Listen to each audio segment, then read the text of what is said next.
অনেকদিন ধরেই অনেকের কাছ থেকে শুনছিলাম যে আমাদের প্রিয় দীঘা বা মন্দারমণি নাকি গোয়া হয়ে গেছে। আসলে গোয়া কতটা হয়ে গেছে জানি না, কিন্তু অনেকের কাছ থেকে ফটো ভিডিও দেখে এতটুকু বুঝতে পেরেছিলাম যে 5-6 বছর আগের চেনা দীঘা বা মন্দারমণি এখন অনেকটাই পাল্টে গেছে। তাই জন্য অফিসের নাইট ডিউটি শেষ করে একটা জুম কার রেন্ট করে বন্ধুরা মিলে তাড়াতাড়ি করে পাড়ি দিলাম কিন্তু মন্দারমণি এবং দীঘার উদ্দেশ্যে। আজকের ব্লগে আপনাদেরকে দেখাবো নতুনভাবে সেজে ওঠা মন্দারমণি এবং দীঘা, এবং তার সঙ্গে দেখাবো সস্তায় একটা সুন্দর পুলওয়ালা রিসোর্ট যেটাতে আমরা থেকেছিলাম মন্দারমণিতে।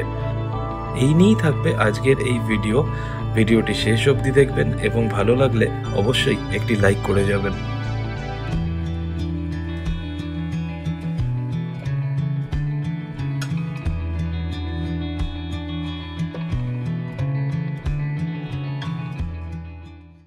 জয় হিন্দ বন্ধুরা, welcome to another new blog and welcome from বাঙালিদের সবথেকে পছন্দের বিচ ডেস্টিনেশন মন্দারমণি। অনেকদিন ধরে কোথাও ঘুরতে যাচ্ছিলাম না, তো ভাবছিলাম যে উইকেন্ড ট্রিপে কোথাও একটা কাছাকাছি প্ল্যান করতে পারি, তো তাই জন্যই চলে আসলাম মন্দারমণিতে।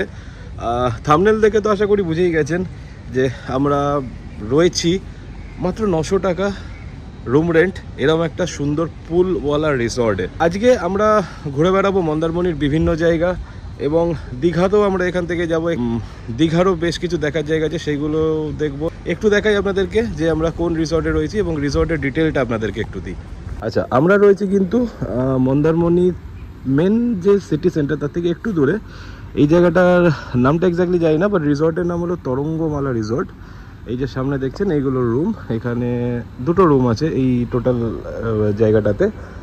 সামনে এরকম একটা সুন্দর পুকুর রয়েছে, ঠিক আছে। সন্ধ্যেবেলা খুব সুন্দর হাওয়া দেয়, এবং দিনের বেলাটা যদিও এখন খুব গরম। আর ওই সাইডেও কিন্তু বিচ ফেসিং কিছু এরকম রিসর্ট আছে, আর পুলটাও রয়েছে কিন্তু ওই দিকে। ওই দিকের যে রুমগুলো সেগুলোর দাম তুলনামূলকভাবে অনেকটাই বেশি। আর পেছনে ব্যাক সাইডে এই দিকের যদি রুমগুলো এখানে যদি থাকেন, এখানে কিন্তু দুজনের পার নাইটের কস্ট হচ্ছে 1800 টাকা, মানে একজনের জন্য কিন্তু বলা চলে 900 টাকা। তো এখান থেকে এবার আমরা যাব সমুদ্রের দিকে, এবং এখানকার পুলটাও দেখাবো। যেমনটা আপনাদেরকে বলছিলাম যে এই দিকটা হচ্ছে সি ফেসিং কটেজগুলো এই সাইডে, এখানটা পুল রয়েছে। আর সামনে এখানে ঝাউবনটা রয়েছে, এখানে গাড়ির পার্কিং, ঝাউবনেও ঘুরে বেড়ানো যায়।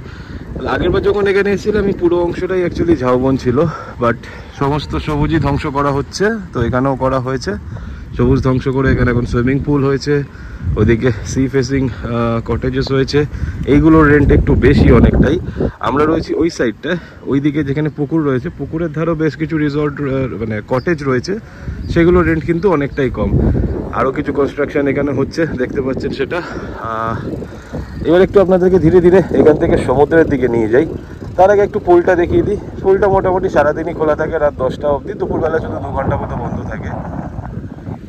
কিছুটা ঝাউবন এই সাইডে রয়েছে, এখানে দোলনাও লাগানো আছে, সময় কাটানো যায় এখানে। কিন্তু এই সাইডে ঝাউবনটা পুরোপুরি নষ্ট। এবং এছাড়া এই যে দেখছেন এখানে দোতলাতেও কিছু কিছু সুইট রুম রয়েছে, এইগুলো থেকে তো খুব সুন্দর ভিউ পাওয়া যায় সমুদ্রের। আর এই এরিয়াটার পাশাপাশি কিন্তু সমস্ত বড় বড় যে রিসর্টগুলো, প্রপার ভালো রিসর্টগুলো কিন্তু সবই কিন্তু এই এরিয়াতে। এই যে দেখতে পাচ্ছেন এটা হচ্ছে পুল এরিয়া। সন্ধ্যাবেলার পর পুল এরিয়াটা আরও বেশ সুন্দর লাগে। আর সমুদ্র থেকে স্নান করে এসে কিন্তু মানে এমনি জলে স্নান করার জন্য এখানে শাওয়ার ফেসিলিটি রয়েছে। এবং পুলে নামার আগে কিন্তু, যদি সমুদ্র থেকে আসেন, পুলে নামার আগে কিন্তু এটা এখানকার রুলস যে এই শাওয়ারে নিজেকে ক্লিন করে দেন তারপর পুলে নামতে পারেন। এবার এখান থেকে একটু দেখাই, সামনেই সমুদ্র দেখতে পাচ্ছেন, আমার একদম সামনে সমুদ্র রয়েছে। আচ্ছা, এই যে দেখছেন এই সামনেই কিন্তু এখন জোয়ারের সময় সমুদ্রে জল একদম এত অবধি চলে এসেছে। নর্মালি কাল আমরা দুপুরে পরে এসেছিলাম, ভাটার সময় জলটা কিন্তু অনেকটা পেছনে থাকে। আর এখন প্রপার মনসুন সিজন, যে কারণে কিন্তু সমুদ্রে মানে প্রচণ্ড পরিমাণে স্রোত এবং জল দেখতেই পাচ্ছেন, ঢেউ প্রচণ্ড এখানে। খালি তুলনামূলকভাবে খুব একটা ভিড়ও নেই। যারা নিরিবিলিতে ছুটি কাটাতে চান তাদের জন্য তো মন্দারমণি আমার মনে হয় বেস্ট জায়গা। তবুও মন্দারমণিতে ভিড় এখন অনেক বাড়ছে আগের থেকে, আগের মতো অতটাও শান্ত পরিবেশ এখন নেই। আর এখন তো বিচ দিয়ে টোটোও চলছে, এই যে সামনে দেখছেন টোটো দাঁড়িয়ে আছে, এরা এখান থেকে মোহনা অবধি নিয়ে যায় বিচ দিয়ে। আমাদের কাছে গাড়ি আছে, আমরা জুমকার রেন্ট করে এসেছি, তো গাড়িতে করেই মোহনা চলে যাব। আর এই সমুদ্র থেকে আসলেই এই যে দেখছেন সামনে তরঙ্গমালা রিসর্ট, এখানেই আমরা রয়েছি। আর এই সামনে এই যে পুলটা এবং এইগুলো সি ফেসিং রুম, সামনে এরকম একটা গার্ডেনও রয়েছে। সন্ধ্যেবেলার পর এই জায়গাটা খুব সুন্দর লাগে, কারণ এত সুন্দর হাওয়া চলে না, এই যে এইখানে এই চেয়ারগুলোতে বসে থেকেই আপনার পুরো সময়টা কেটে যায় কিন্তু। আর এই তরঙ্গমালা রিসর্টের পাশেই কিন্তু রয়েছে আরও অন্যান্য রিসর্টগুলো, মানে প্রপার যে ভালো রিসর্টগুলো না সবই কিন্তু এই এরিয়াটাতে। মন্দারমণি মেন যে টাউন এরিয়াটা, মানে মেন যে সিটি সেন্টারটা, তার থেকে কিন্তু এটা একটু দূরে। নিজেরা গাড়ি থাকলে বা গাড়ি ভাড়া করে আসলে তো এখানে অবধি পৌঁছতেই পারেন, এছাড়া না হলে লোকাল টোটো বা অটো কিন্তু চলে এই রিসর্টগুলো আসা অবধি। এই যে সামনে এই দিকের জায়গাটা দেখছেন, এটা কিন্তু হচ্ছে মন্দারমণি মেন যে বিচ মার্কেটটা, সেটা কিন্তু হচ্ছে এই দিকটাতে। কলকাতা থেকে কি করে মন্দারমণি বা দীঘা আসবেন এই বিষয়ে মোটামুটি সবারই অল্প বিস্তর জানা। যে বিষয়টা জানানোর দরকার সেটি হলো যে মন্দারমণিতে এসে কোথায় থাকবেন বা কোথায় হোটেল ভাড়া নেবেন। যারা সস্তার মধ্যে হোটেলের অপশান খুঁজছেন মন্দারমণিতে, তারা মন্দারমণির মেইন যে মার্কেট এরিয়া বা সিটি সেন্টার এরিয়া, সেখানে কিন্তু রুম ভাড়া করতে পারেন। আর যারা একটু রিল্যাক্স করতে চান বা একটু লাক্সারিয়াসলি রিসর্টে থাকতে চান, তাদের জন্য কিন্তু এই তরঙ্গমালা রিসর্ট বা এর সংলগ্ন আরও অনেক সুন্দর সুন্দর বিচের ধারের রিসর্ট রয়েছে, সুইমিং পুলওয়ালা রিসর্টও রয়েছে এবং অনেক সুন্দর সুন্দর রিসর্ট রয়েছে। আপনার বাজেট অনুযায়ী এখানে কিন্তু আপনারা হোটেল বুক করতে পারেন। আমরা ছিলাম তরঙ্গমালা রিসর্টে, এটি সমুদ্রের একদমই ধারে এবং এটিতে একটি সুন্দর সুইমিং পুলও ছিল। আর রুম রেন্টও কিন্তু যথেষ্ট কমই ছিল, মানে আমাদের এক একজনের লেগেছিল মাত্র 900 টাকা করে পার নাইট, খাবার ছাড়া। সকালবেলায় ব্রেকফাস্ট সেরে রুম থেকে চেক আউট করে নিজেদের গাড়ি নিয়ে আমরা কিন্তু রওনা দিয়েছিলাম সি লিঙ্ক রোড ধরে বা সৈকত সুন্দরী রোড ধরে দীঘার উদ্দেশ্যে। রিসর্ট থেকে বেরিয়ে আমরা এবার যাচ্ছি দীঘার দিকে। আসলাম হচ্ছে নতুনভাবে সেজে ওঠা যে সি লিঙ্ক রোড, মানে মন্দারমণি থেকে দীঘা অবধি যে সি লিঙ্ক রোডটা বানানো হয়েছে সেই রোডে। একটু দেখাই, এখানে একটা সুন্দর ব্রিজ রয়েছে, নদীটার ওপর ব্রিজটা, আর দূরে ওই সাইডে সমুদ্র। আচ্ছা, এই যে ব্রিজটা, এই সোজা এই দিকটা হচ্ছে মন্দারমণির দিকটা। আমরা এই দিক থেকে আসলাম অলরেডি, গাড়িটা দাঁড় করিয়ে একটু এখানে আসলাম ফটো আর ভিডিও নেওয়ার জন্য। জায়গাটা দেখুন, এখন জোয়ার নেই, তাই জন্য যেখানে জলটা নেমে গেছে দূরে কিন্তু এই সমুদ্র, অনেক নৌকো এখানে দাঁড়িয়ে রয়েছে, ফিশিং করার নৌকা অনেক। এগুলো এই রাস্তাটা, সোজা রাস্তাটা কিন্তু সমুদ্রের গা ঘেঁষে সোজা চলে যায় একদম দীঘা অবধি। অনেক ডেভেলপমেন্ট হচ্ছে পর্যটন দপ্তরের তরফ থেকে এই সাইডে দীঘাকে সাজিয়ে তোলার জন্য, এবং আরও অনেক দরকার। আমাদেরও অনেক সচেতন হওয়া দরকার যে যেখানে সেখানে যেন এই নোংরা বোতল, শিশি, চিপসের প্যাকেট এইগুলো যেন আমরা না ফেলি, এই ব্যাপারে আমাদের সচেতন হতে হবে। কারণ নিজেদেরই রাজ্য, নিজেদেরই জায়গা, এগুলো যদি নোংরা করে দিই তাহলে স্বাভাবিক এই পর্যটন জায়গাগুলোর পুরো 12টা বাজিয়ে যাবে আর কি। আর যেটা বলেছিলাম, এখন কিন্তু মনসুন, আকাশে পুরো কালো মেঘ রয়েছে, ওটা একটা ভয় রয়েছে। তবে ঠিক আছে, গাড়িতে আছি, অসুবিধা নেই। বাইক রাইডও কিন্তু খুব সুন্দর একটা জায়গা বাইক রাইডের জন্য এটা। দেখুন দূর দিয়ে একটা নৌকা যাচ্ছে, এরা অ্যাকচুয়ালি সবাই মাছ ধরতে বেরিয়েছে তো। আর এমনি তো এখন ইলিশের সময়। আমরা যেটা জানাচ্ছিলাম যে এসেছি জুমকার থেকে গাড়ি রেন্ট করতে, এবং জুমকারের ব্যাপারে যারা জানেন না বলে দিই যে যারা গাড়ি চালাতে জানেন তারা এরকম জুমকার একটা অ্যাপ, জুমকার থেকে, যদি আমি কোনো প্রমোশন করছি না, জুমকার একটা অ্যাপ, জুমকার থেকে গাড়ি নিয়ে সেলফ ড্রাইভে আপনারা কিন্তু যে কোনো জায়গায় যেতে পারেন। জুমকারের লিঙ্ক আমি দিয়ে রাখবো ডিসক্রিপশানে। আর এইটা হলো আমাদের গাড়ি, যেহেতু আমরা 7 জন আছি তো একটা বড় গাড়ি নিয়েছি, 7 সিটার XL6, এটা মানে আরটি গাড়ি আর একটা ভার্সন বলা চলে। এখন দেখি, এখান থেকে বেরিয়ে আমাদের ইচ্ছা আছে লাঞ্চটা তাজপুরে বা শঙ্করপুরে করব। এখানে একটা ছোট্ট স্টপ হয়ে গেছে, এবার এখান থেকে বেরিয়ে আমরা যাব আগে। এবং দূরে দেখুন, দূরে কিন্তু ওখানে একটা লাইট হাউস মতো দেখতে পাচ্ছি।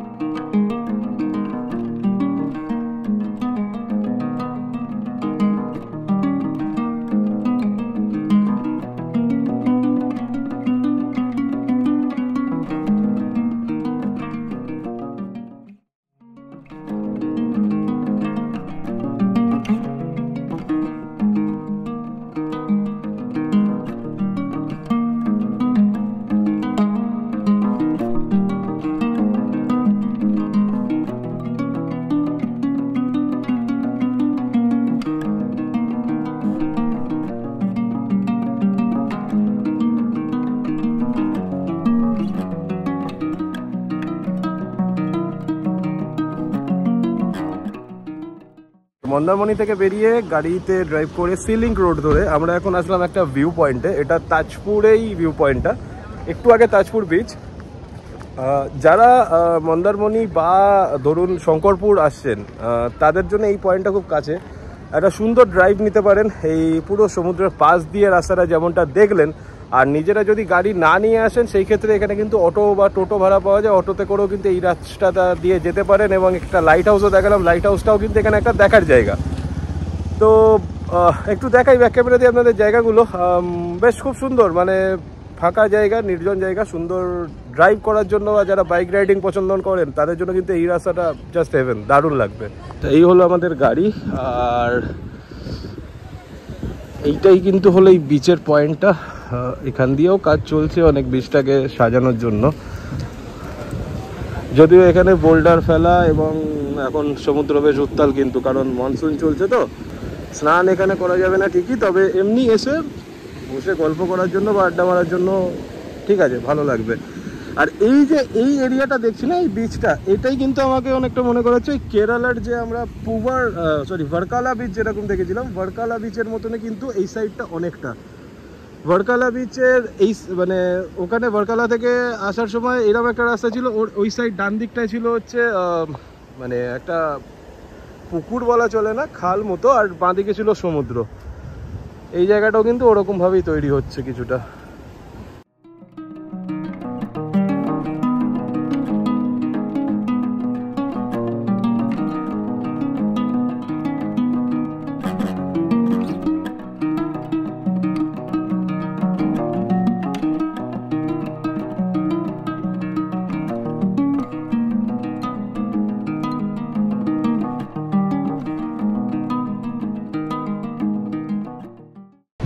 তাজপুর থেকে বেরিয়ে এখন আমরা আসলাম শঙ্করপুরে লাঞ্চ করার জন্য। এখানে রিসর্টের ভেতর লাঞ্চ করলে দাম অনেক বেশি নেয়, সেই জায়গায় আমরা রাস্তার ধারে একটা দোকান পেলাম। শঙ্করপুর আমরা আগেও এসেছি, কিন্তু মানে অনেক দিন হয়ে গেল, প্রায় 5-6 বছর আগে।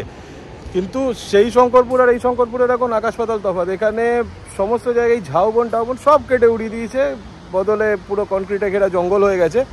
সুন্দর লাগছে, কিন্তু প্রকৃতিকে একদম সুন্দর করে ধ্বংস করা হচ্ছে। বেশ আগে এখানে 3টে রিসর্ট ছিল মাত্র, আমার খুব ভালো করে মনে আছে, আমরা এখানে এসে থাকতাম।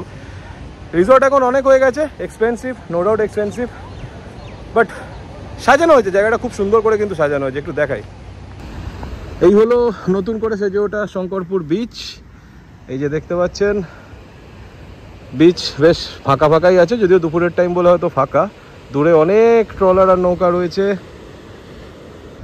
এখানটা সুন্দর বসারও জায়গা রয়েছে। মানে দীঘার পাশাপাশি যারা একটু নিরিবিলিতে সময় কাটাতে যান তাদের জন্য মন্দারমণিও এখন যথেষ্ট ক্রাউডেড। সেই তুলনায় কিন্তু দেখছি শঙ্করপুরটা বেশ খালি খালি রয়েছে কিন্তু এখনও অবধি।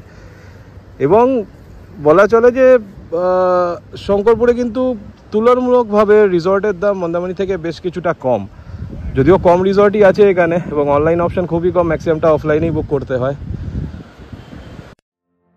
কলেজ লাইফে বন্ধুদের সঙ্গে ঘুরতে যাওয়ার কথা উঠলেই সবার প্রথমেই যে নামটা আমাদের মাথায় আসতো সেটা ছিল কিন্তু এই শঙ্করপুর। শঙ্করপুর কিন্তু ছিল আমাদের বরাবরের খুব পছন্দের একটি জায়গা।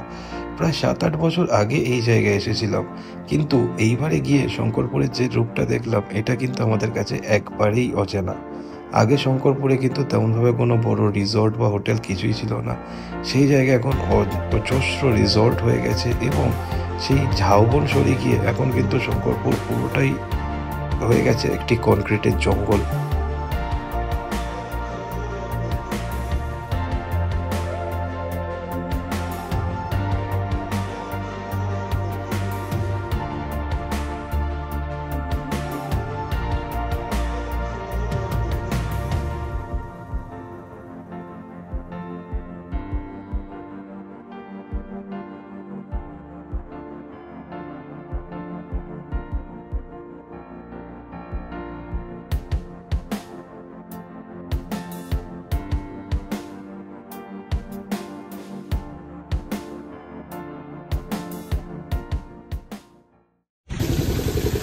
আচ্ছা ভাই, আমরা কি কি খাচ্ছি? এটা আজকে আমাদের ভোলা ভেটকি হচ্ছে, ভোলা মাছ আর কি। আচ্ছা, পমফ্রেট, ওইদিকে পমফ্রেট, ওইদিকে কাকারা নিজেদের জন্য ইলিশ খাচ্ছিল, তো আমি বললাম বলে 1 পিস রেখেছি ইলিশ, আর এটা কাঁকড়া। কাকা একটু দামটা বলে দাও তো, ইলিশ কত? ইলিশ ভাতের সঙ্গে হচ্ছে 250 টাকা, 250 টাকা। আচ্ছা, ইলিশ ভাত 250 টাকা, কমপ্লিট 250 টাকা, ভোলা ভেটকি 150 টাকা। কমপ্লিট 250, ভোলা ভেটকি 150। আর তোমার কাঁকড়া কত? কাঁকড়া ভাতের সঙ্গে 150 টাকা। কাঁকড়া ভাতের সঙ্গে 150 টাকা। ঠিক আছে, মোটামুটি তো তোমার ফ্রেশ থাকে, আসলে বানিয়ে দেবে, তাই তো? কাঠের আগুনে রান্না, এটা হলো মেন। এটা অন্যান্য সবথেকে বড় হোটেলে কথা। এখানে গ্যাসে রান্না হয়। আমি ইয়ে করে রাখি না। কাঠের জালে রান্নার এমনিতেই আলাদা সব টেস্ট fresh হয়, রান্না, fish একদম fry ফ্রেশ দিয়ে রান্না। রান্না করা হয়। আমরা কোনো সময় ইয়ে রাখি না, মানে মাছ ভেজে রাখি। ও আচ্ছা আচ্ছা মাত্র রুই মাছটা ভেজে রাখি। আচ্ছা, রুই মাছের একটু ডিমান্ড বেশি তাই জন্য। আচ্ছা, ওটা রান্না নষ্ট হলে গায়ে লাগবে না দাদা ভাই। হ্যাঁ দুটো চারটে নষ্ট হ্যাঁ হ্যাঁ হ্যাঁ হ্যাঁ সেটাই, সে তো ঠিক কথাই। তো যাই হোক, কাকা আমাদের জন্য খাবার বানাচ্ছে, আপাতত খাবারটা আসুক, এইবার তো আবার খাবার দেখাবো আর একবার। কাকার দোকানের পেছনেই কিন্তু আসলে এই যে ঝাউবন, আর সামনে সমুদ্র, আর এইখানে কাকা রান্না করছে আমাদের কাঠের জালের রান্না একদম।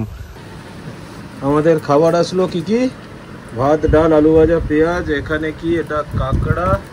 এটা কি তরকারিও আছে সঙ্গে একটা? শাকের তরকারি। দিদি কিসের তরকারি এটা? শাকের তরকারি। আচ্ছা, এটা শাকের তরকারি। এটা কি পুঁই শাক আছে গো? আরো আছে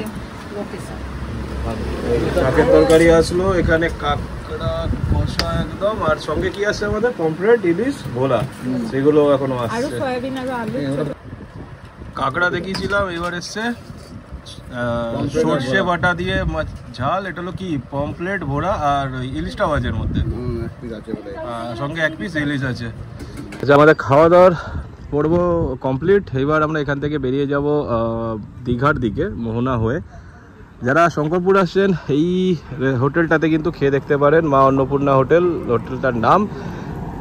এসি নেই, এটা একটা ব্যাপার একটু, তবে ফ্যান আছে ভেতরে, বাট এদের ব্যবহার এবং খাওয়া দাওয়ার কোয়ালিটি এবং টেস্ট দারুণ ছিল কিন্তু, এবং দামও যথেষ্ট রিজনেবল। মানে একটা রিসর্টের ভেতরে থেকে খেলে যা দাম হয় তার থেকে প্রায় হাফ দামে এখানে খেতে পারবেন, এবং ভ্যারাইটিও হোটেল আছে, আর খাবারের কোয়ালিটি যেটা বললাম অসাধারণ।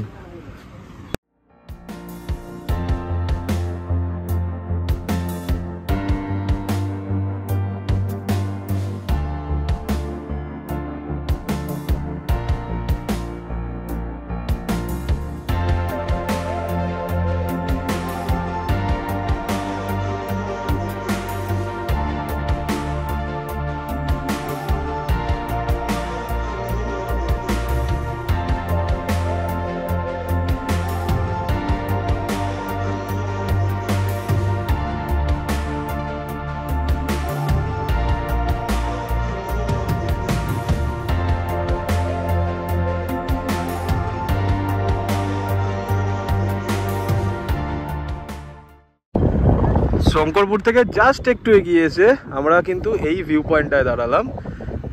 অ্যাকচুয়ালি এই জায়গাগুলো এত সুন্দর করে এখন ডেভেলপ হচ্ছে, হ্যাঁ সবুজ ধ্বংস করছে, এটা নো ডাউট একটা ব্যাপার, বাট ডেভেলপ করছে না এত সুন্দর। আর এগুলো পুরো হিডেন এরিয়া এক একটা, এই মন্দারমণি দীঘা সাইডের। দেখুন দূরে কতগুলো নৌকা দাঁড়িয়ে আছে, সামনেও একটা মাছ ধরার ট্রলার আছে, আর দূরে সমুদ্র। এখন ভাটা, তাই জন্য জল এত দূর আসেনি, নর্মালি কিন্তু জলটা এত দূরে চলে আসে। কন্টিনিউ করে আমরা এইবার কিন্তু এসে পৌঁছলাম ওল্ড দীঘাতে। ওল্ড দীঘার নতুন যে জগন্নাথ মন্দির বা জগন্নাথ ধাম যেটা তৈরি হচ্ছে তার সামনে আসলাম। এখন অবধি এটা চালু হয়নি, মোটামুটি কাজ অনেকটা কমপ্লিট হয়ে গেছে, কিন্তু যা মনে হয় যে চালু হতে আরও বেশ কিছুটা টাইম লাগবে। পুরীর জগন্নাথ ধাম তো আমরা দেখেছি, এখানেও একটা ছোট্ট জগন্নাথ ধাম তৈরি হচ্ছে, অনেকটা পুরীর মন্দিরের আদলেই কিন্তু এই জগন্নাথ ধামটাও তৈরি হচ্ছে। দেখি ভেতরে মনে হয় ঢুকতে দেবে না, কোনো টোটালি কনস্ট্রাকশন হচ্ছে এখানে। এই যে দেখছেন সামনে লেখা রয়েছে জগন্নাথ ধাম দীঘা বলে। এখানে কিন্তু বাহ বেশ বড় মন্দিরটা, এবং জগন্নাথ ধামের আদলেই কিন্তু তৈরি হচ্ছে, পুরীর জগন্নাথ মন্দিরের মতন।